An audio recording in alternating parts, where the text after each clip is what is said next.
মুসলমান ভাইরা রে আমার, ছেড়ে দাও বেলাল, ছেড়ে দাও, যাও দরবার থেকে বের হয়ে যাও।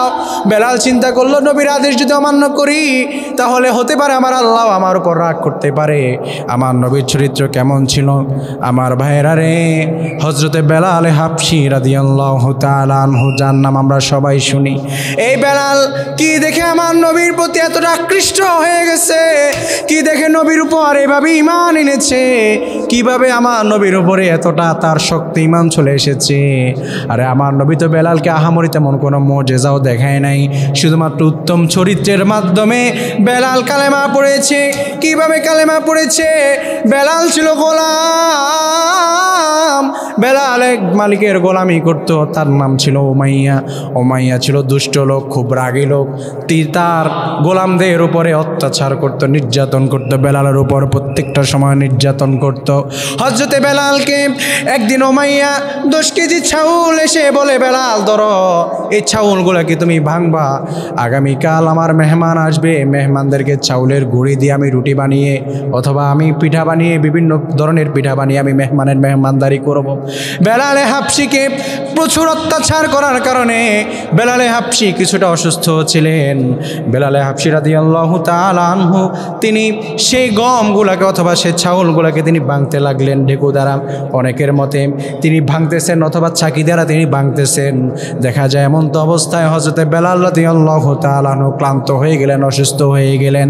এতটাই অসুস্থ হয়ে গেলেন, একদিকে জালেমের নির্যাতন, একদিকে মালিকের অত্যাচার, বেলাল সহ্য করতে করতে অসুস্থ, অন্যদিকে কাজ করতে করতে বেলাল আরও বেশি অসুস্থ হয়ে গেল। এবার বেলাল ওই ঘরের মধ্যে বেলাল মাথা ঘুরে পড়ে গেল, অজ্ঞান হয়ে গেল। বেলালের জ্ঞান পিলল না। সকালে যখন ঘুম থেকে বেলাল উঠল, বেলাল ওঠার পরে দেখলো মালিক 10 কেজি চাউল দিয়ে গেল, কিন্তু 10 কেজি চাউল ভাঙতে পারলাম না, 8 কেজির মতো প্রায় রয়ে গেল। আবার কারো কারো মতে 3 কেজি তিনি ভাঙলেন, প্রায় 7 কেজির মতো চাউল তিনি ভাঙতে পারলেন না। উমাইয়া সকালে আসলো, বলে বেলাল তুমি কি করলা? আমার চাউলগুলো তুমি বাংলা কিনা, এগুলো আমার কাছে ফেরত দাও।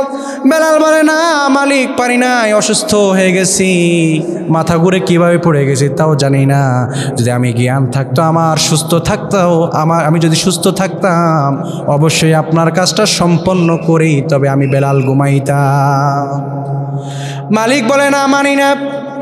মালিক এতটা রাগান্বিত হয়ে গেল, বেলালের চুলগুলো টেনে টেনে মালিক ছিটতে লাগলো, বেলালকে আঘাত করতে লাগলো, প্রহার করতে লাগলো, আর বলো বেলাল তুমি চলে যাও, আমার বাড়ি থেকে বের হয়ে যাও। বেলাল হাবশী রাদিয়াল্লাহু তাআলা আনহু তিনি কষ্ট পেয়ে মালিকের ঘরে থেকে তাড়িয়ে দিয়েছে। এমন তো অবস্থায় বেলাল থাকবে কই? খাবার নাই, কিছু নাই। তখন বেলাল একটা রাস্তার 3 মোড়ের মধ্যে বসে আছে, এরকম একটা রাস্তায় বসে আছে মক্কার নগরীতে। মানুষগুলো তার সামনে দিয়ে হেঁটে যায়। মানুষগুলোকে তিনি ডেকে ডেকে বলে, ভাই আমার, আমাকে কিছু খাবার দেওয়া যাবে কি? দীর্ঘদিন পর্যন্ত কিছু খাবার পড়ে না পেটের মধ্যে, আমার মালিক আমাকে অত্যন্ত অত্যাচার করে, আমাকে কিছু খাবার দেওয়া যাবে কি? মানুষগুলো তার দুঃখটা শুনে চলে যায়। কেউ আর বেলালকে দ্বিতীয়বার ফিরেও তাকায় না। 3 দিন পর্যন্ত বেলাল এভাবে রাস্তার পাশে বসে আছে। কি রাত কি দিন, আমার নবীজি করিম সাল্লাল্লাহু আলাইহি সাল্লাম সে রাস্তার প্রতীক হলেন। আমার নবীজি সেই রাস্তা পার হচ্ছেন, দেখছে বেলাল এভাবে একজন গোলাম, হাবশী গোলাম পড়ে আছে, কালো, তার চুলগুলো দিয়ে রক্ত বের হচ্ছে, শরীর থেকে বিভিন্ন অঙ্গ প্রত্যঙ্গ থেকে রক্ত ঝরছে। আমার নবীজির বড্ড মায়া লেগে গেল। আরে আমার নবী তো এমন নবী, যেই নবী সাধারণ একটা বিড়ালের ঘুম ভাঙলো না, বিড়ালের কষ্ট হবে বলে নিজের চাদর কেটে 2 টুকরো করেছে। সেই নবী দেখছে একজন গোলাম, তার চোখে মুখে রক্তের ছাপ লেগে আছে, তার শরীরের মধ্যে রক্তের ছাপ লেগে আছে, তার অঙ্গ প্রত্যঙ্গগুলো এভাবে রক্তাক্ত হয়ে আছে। আমার নবীজি করিম সাল্লাল্লাহু আলাইহি সাল্লামের বড্ড মায়া হলো। আমার নবীজি করিম সাল্লাল্লাহু আলাইহি সাল্লাম পাশে বসলো, বলে বেলাল বলো কি হয়েছে তোমার, কে তুমি, কি তোমার পরিচয়? বলে নবী আপনাকে তো আমি চিনি না, কে তুমি? কিন্তু হ্যাঁ, আমাকে আমার মালিক অত্যন্ত কষ্ট দিয়েছে, আমার মালিক আমাকে অত্যন্ত প্রহার করেছে, আমি আমার মালিকের কাজ পূর্ণ করতে পারি নাই আমার শরীরের অসুস্থতার কারণে। আমার মালিক আমাকে আঘাত করেছে, প্রহার করেছে। আমার নবীজি করিম সাল্লাল্লাহু আলাইহি সাল্লাম তার কথা শোনা মাত্র আমার নবীজি আর 1 মিনিটও বেলালের পাশে বসে থাকলেন না, তিনি চললেন। বেলাল চিন্তা করলো, হারে এতগুলো মানুষ আমাকে জিজ্ঞাসা করে করে চলে গেল, শেষ পর্যন্ত এত সুন্দর একটা যুবক সে আমার সাথে আসলো, বসলো, আমার দুঃখগুলো শুনলো। মনে বড় আশা ছিল এই যুবক আমাকে ফিরাবে না, হতাশ করবে না, কিন্তু এই কেমন যুবক, সেও আমাকে হতাশ করে দিয়ে চলে গেল। আমার নবীজি করিম সাল্লাল্লাহু আলাইহি সাল্লাম চলে গেলেন বাড়িতে। বাড়িতে গিয়ে বলছেন, ও আমার স্ত্রীরা, ঘরের মধ্যে কি খাবার আছে দাও। এমন তো অবস্থায় আমার নবীর স্ত্রীরা বলে, নবী গো, ঘরের মধ্যে আজকে 3 দিন পর্যন্ত কোনো খাবারের আয়োজন নাই। চুলার মধ্যে কোনো খাবার আগুন নাই, চুলার মধ্যে কোনো আগুনই জ্বলে না। নবী গো, 3 দিন পর্যন্ত ঘরের মধ্যে কোনো খাবারের আয়োজন তো নাই, কোথা পাবো, কি পাবো, আপনার জন্য কি আয়োজন আমি করব। কিন্তু নবী গো, কিছুক্ষণ আগে আপনার একজন সাহাবী প্রতিবেশী আমাদের জন্য কিছু খেজুর, কিছু দুধ আমাদের জন্য হাদিয়া পাঠিয়েছে। আমার নবী বলল, স্ত্রীরা রে দাও, এগুলো আমাকে দাও। বলে, নবী গো, আমি খেয়েছি, আপনি খাবেন, এজন্য এগুলো আপনার জন্য অবশিষ্ট বাকটুকু রেখেছি। আমার নবী বলল, স্ত্রীরা রে এত কথা তুমি বলিও না, বলেছিলাম আমার হাতে দেওয়ার জন্য দাও। আমার নবী এগুলো হাতে নিয়ে বেলালে হাফসির কাছে চলে গেল। বেলালে হাফসিকে খাওয়ালো। খাওয়ানোর পরে আমার নবী বলল, বেলাল তুমি আসো, তোমার ঘরের কাজগুলো আমি নবী নিজে করে দিব। সুবহানাল্লাহ। নবীর চরিত্রগুলো দেখেন মুসলমান। নবীর চরিত্র কাউকে আঘাত করা না, নবীর চরিত্র কাউকে মেরে ধরে না। দিনের দাওয়াত কিভাবে দিতে হয় আমার নবী উত্তম চরিত্রের মাধ্যমে দেখিয়ে দিয়ে গেলেন। আমার নবীজি বললেন, বেলাল আসো, আমি তোমার অবশিষ্ট কাজগুলো করে দিব। আমার নবীজি করিম সাল্লাল্লাহু আলাইহি সাল্লাম নিজে বেলালের ঘরে গেলেন। বেলালের ঘরে যাওয়ার পরে গোলামের ঘরে দেখেন শ্রেষ্ঠ মানুষ, শ্রেষ্ঠ মাখলুক, আমার আল্লাহর কাছে শ্রেষ্ঠতম মর্যাদার যিনি, তিনি একজন গোলামের ঘরের মধ্যে অবস্থান করলেন। ওই বেলালকে বললেন, বেলাল চাদর নিয়ে তুমি ঘুমিয়ে পড়ো, আমি তোমার কাজগুলো নিজে করে দিচ্ছি, তুমি বিশ্রাম নাও। তুমি দীর্ঘদিন যাবত তুমি ক্লান্ত, তুমি বিশ্রাম নাও, আমি তোমার কাজগুলো নিজের হাতে করে দিব, তোমার কোনো কষ্ট হবে না। বেলালে হাবশী রাদিয়াল্লাহু তাআলা আনহু তিনি এভাবে নিজের চোখ মুখগুলোকে ঢেকে তিনি শুয়ে আছেন। আমার নবীজি করিম সাল্লাল্লাহু আলাইহি সাল্লাম তার অবশিষ্ট কাজগুলো সুন্দর মতো সম্পাদন করে দিলেন, শেষ করে দিলেন। এবার বেলালে হাবশী দেখলেন গভীর রাত পর্যন্ত আমার নবীজি কাজ করছেন। বেলালে হাবশী দেখলেন নবীজি করিম সাল্লাল্লাহু আলাইহি সাল্লাম কাজ করতে করতে নবীজির হাতের মধ্যে ঠোসা পড়ে গেছে। আমার নবীজি করিম সাল্লাল্লাহু আলাইহি সাল্লাম একবারের জন্য বিরক্ত হলেন না। বেলালকে বললেন, না বেলাল ওঠো, অনেকগুলো কাজ আমি করে দিয়েছি, এবার বাকি কাজ তুমি করে নাও। আমার নবী একবারের জন্য বললেন না, হাতের মধ্যে ঠোসা পড়ে গেছে। বেলাল তারপরেও দেখছে আমার নবীজি করিম সাল্লাল্লাহু আলাইহি সাল্লাম চাকিটাকে ঘুরাচ্ছেন। এবার বেলাল হাবশী দেখতেছেন আমার নবীজি করিম সাল্লাল্লাহু আলাইহি সাল্লাম এভাবে হাতে ঠোসা পড়ে যাওয়ার কারণে তিনি কিছুটা কষ্ট পেয়ে এবার তিনি হাতে ঠোসা পড়ে যাওয়ার কারণে কোনোই দিয়ে তিনি সেটাকে ঘুরাচ্ছেন। আহারে দেখেন কেমন ইসলাম আমার নবী আমাকে শিখা দিলেন, কেমন ইসলাম আমার নবী আমাদেরকে শিখালেন, কেমনিভাবে দাওয়াত দিতে হয় তিনি কিভাবে আমাদেরকে শিখালেন। দেখেন আমার নবীজি করিম সাল্লাল্লাহু আলাইহি সাল্লাম এভাবেই চাকিকে ঘুরাচ্ছেন। বেলাল হাবশী গোপনে গোপনে দেখছে তিনি যে কাপড় দ্বারা নিজের চেহারাকে ঢেকেছেন, কাপড় দিয়ে তিনি হালকা করে দেখছেন আমার নবী যেভাবে কাজ করছে। বেলাল হাবশী এবার ঘুম থেকে উঠলেন, জেগে বললেন, আপনি কে, আপনার পরিচয় জানতে চাই। আপনি কে, আপনার পরিচয় আমি জানতে চাই। আপনার হাতের মধ্যে ঠোসা পড়ে গেছে, এরপরে আপনি আপনার কাজ বন্ধ করছেন না, শেষ পর্যন্ত হাত দিয়ে আপনি আপনার কাজগুলো করছেন কোনোই দিয়ে। আপনি কে, আপনার পরিচয় জানতে চাই। আমার নবীজি করিম সাল্লাল্লাহু আলাইহি সাল্লাম বলল, আমাকে তো কেউ এই মক্কার কেউ আমাকে ভালোবাসে না। সুবহানাল্লাহ। আমার নবী বললেন, আমাকে তো কেউ মক্কা নগরীর কেউ আমাকে ভালোবাসে না, মক্কার শাসক গোষ্ঠীরাও আমাকে ভালোবাসে না, মক্কার মানুষগুলো তো আমাকে ভালোবাসে না। বলে আপনি কি, আপনার পরিচয়টা জানতে চাই। বলে আমি মক্কার ওই যে পাগল মুহাম্মদ। সুবহানাল্লাহ। বেলাল বলে আপনার কথা অনেক শুনেছি, আমার মালিক প্রায় সময় আপনার ব্যাপারে অনেক খারাপ খারাপ কথা আমাদেরকে শুনিয়েছে। উমাইয়া আপনার ব্যাপারে অনেক খারাপ খারাপ মন্তব্য আমাদের কাছে করেছে। ওগো আমার নবী, আমি তো আপনার মতো একজন ব্যক্তির সন্ধানে প্রায় অনেক দিন ছিলাম, আপনার সন্ধানে অনেক দিন ছিলাম। আমার নবী বলে, বেলাল রে, আমাকে কাফেররা ঘর থেকে বাহির হতে দেয় না, উন্মুক্তভাবে মক্কায় দিনের দাওয়াত দিতে দেয় না, তাই তো তুমি আমাকে হয়তো খুঁজে পাও না। ও বেলাল, আজকে আমি তোমার ঘরেই আছি, টেনশন করো না। বেলাল বলে, নবী গো, আপনাকে পেয়ে গেছি, আর 1 মিনিটের জন্য দেরি করব না, আপনি আমাকে পড়িয়ে দেন লা ইলাহা ইল্লাল্লাহু মুহাম্মাদুর রাসূলুল্লাহ সাল্লাল্লাহু আলাইহি ওয়াসাল্লাম। আমার নবীজি বেলালকে রাতের মধ্যে কাজগুলো শেষ করে দিয়ে আমার নবী ঘরের দিকে ফিরে গেলেন রাতারাতি। কারণ উমাইয়া যদি আবার দেখে তাহলে আবার নির্যাতন বাড়বে না কমবে? বাড়বে, আবার নির্যাতন শুরু হয়ে যাবে। আমার নবীজি কারীম সাল্লাল্লাহু আলাইহি সাল্লাম তিনি আবার বাড়িতে চলে গেলেন রাতারাতি। বেলালের কাজগুলো সম্পন্ন হয়ে গেল। বেলালে হাবশী রাদিয়াল্লাহু তাআলা আনহু ইসলাম গ্রহণ করে ফেললেন, আল্লাহর দ্বীন খুঁজে পেয়ে গেছে, নবীরে খুঁজে পেয়ে গেছে। কিন্তু আমার নবী তো উন্মুক্ত না, আমার নবী তো স্বাধীন না, আমার নবী পরাধীন, আমার নবী স্বাধীন না। মক্কাতে তিনি স্বাধীনভাবে কাজ করতে পারেন। আহারে, আজকে আমার দেশ স্বাধীন, মাহফিল করি, কোথাও বাধা নাই, কোনো কাফেররা এসে বাধা দেয় না। মাহফিল রে কাফেররা এসে আমাদেরকে হামলাও করে না। আমরা দিনের দাওয়াত দেই, নামাজ পড়ি, কোনো কাফেররা আমাদেরকে এসে নামাজের মধ্যে অ্যাটাকও করে না। আমরা তাবলীগের কাজ করি, কেউ আমাদেরকে এসে বাধাও দেয় না। আমরা একসাথে বসে বসে দিনের কথাগুলো শোনাই, সেখানেও কোনো বাধা নাই। তারপরেও আমরা দিনের আন্দোলন করতে চাই না। স্বাধীন রাষ্ট্রে বসবাস করি, অথচ এতটুকু স্বাধীনতা তো আমার নবী পান নাই। তারপরেও তিনি দিনের দাওয়াত বন্ধ করলেন না। বেলালে হাবশী আমার নবীর কাছে যখন এত সুন্দর একটি দাওয়াত পেয়ে গেল, নবীর কাছে কালেমা পড়ে মুসলমান হয়ে গেল। আমার নবীজি করিম সাল্লাল্লাহু আলাইহি সাল্লামের কাছে কিছু আমল বেলাল শিখেছে। তার মধ্যে একটা আমল হচ্ছে, আমার নবীজি করিম সাল্লাল্লাহু আলাইহি সাল্লাম প্রত্যেকটা সময় জিকির করতেন, সুবহানাল্লাহ।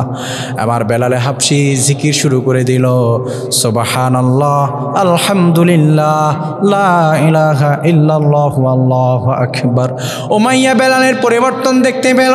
উমাইয়া দেখলো বেলাল পরিবর্তন হতে লাগলো।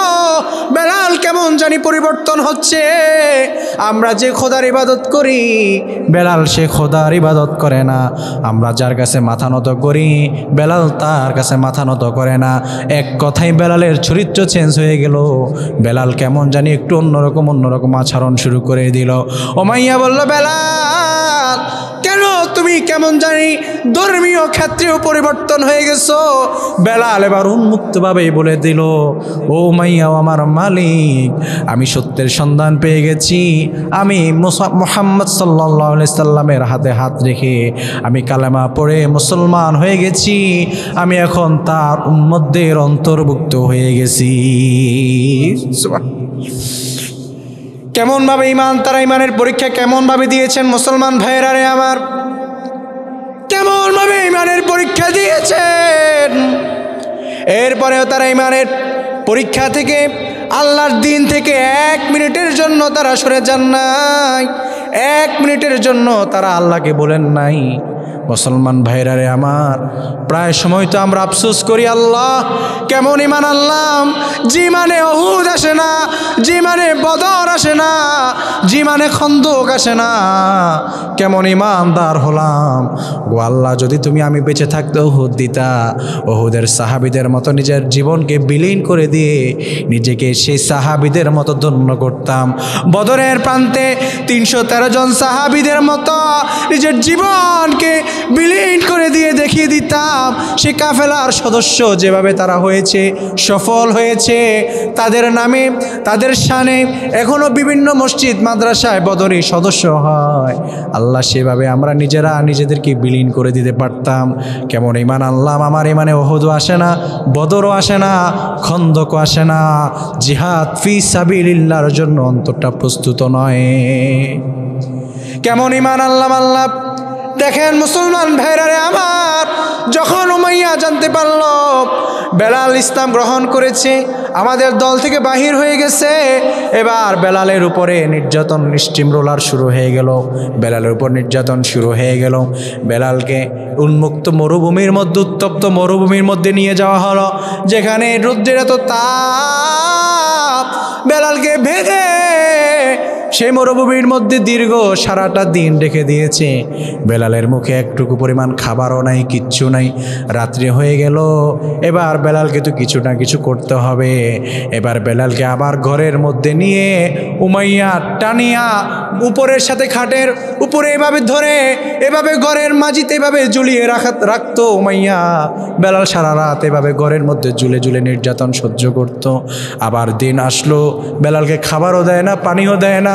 মুসলমান ভাইরা রে আমার, বেলালকে এবার আমার উমাইয়া গভীর মরুভূমির মধ্যে নিয়া, উন্মুক্ত মরুভূমি যেখানে রৌদ্র ছাড়া আর কোনো সঙ্গী পাওয়া যায় না, সে মরুভূমির মধ্যে নিয়া বেলালের হাত পায়ে রশি বেঁধে একটা পাগলা ঘোড়ার সাথে বেঁধে দিয়ে পাগলা ঘোড়াকে ছেড়ে দেওয়া হতো।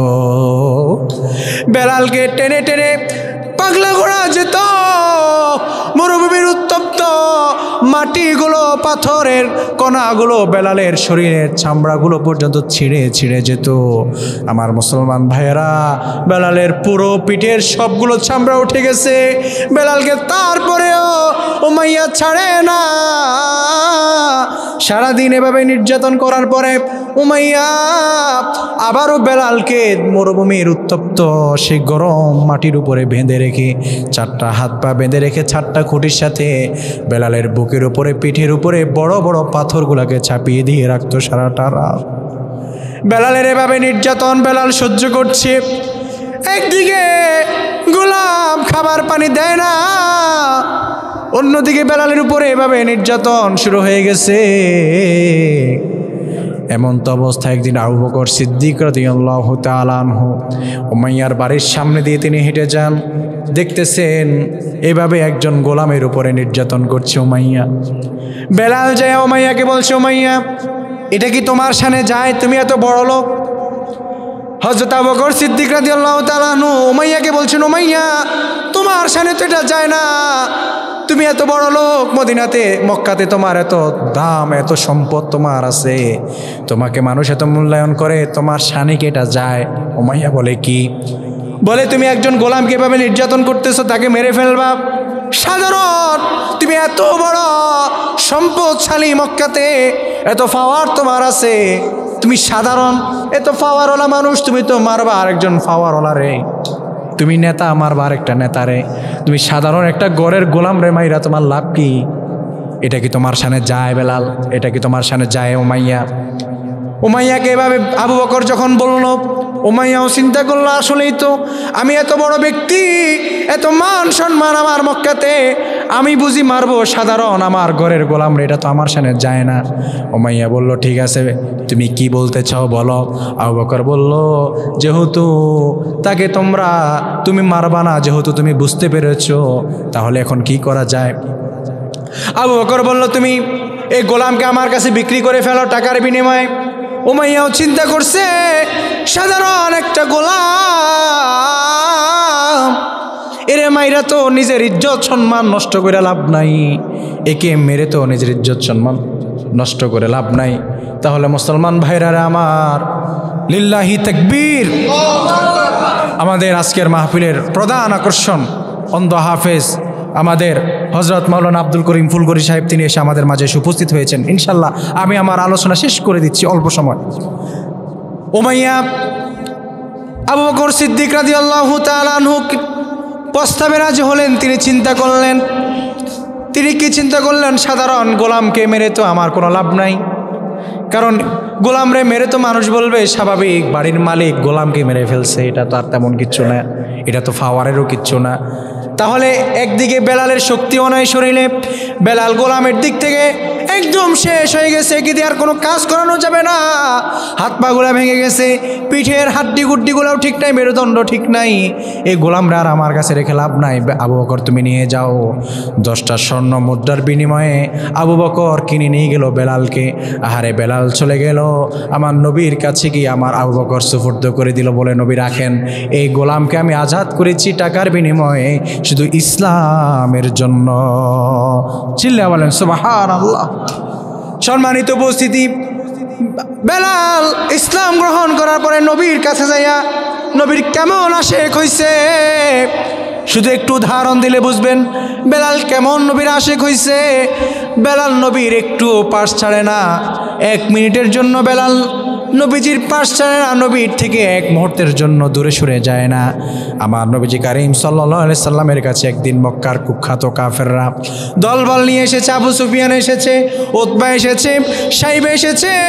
তারা এসে বলল, নবী গো, আমরা এই মক্কার লিডার আপনার কাছে এসেছি, আমরা এসেছি আপনার কাছে কালমা গ্রহণ করব, মুসলমান হব, কিন্তু আপনার পাশে বেলাল আছে, এই বেলাল গরিব, একটা সাধারণ, সে একটা গোলাম, সে আপনার পাশে বসে থাকে, আমরাও আপনার সাথে একই মজলিসে বসবে, এটা হতে পারে না।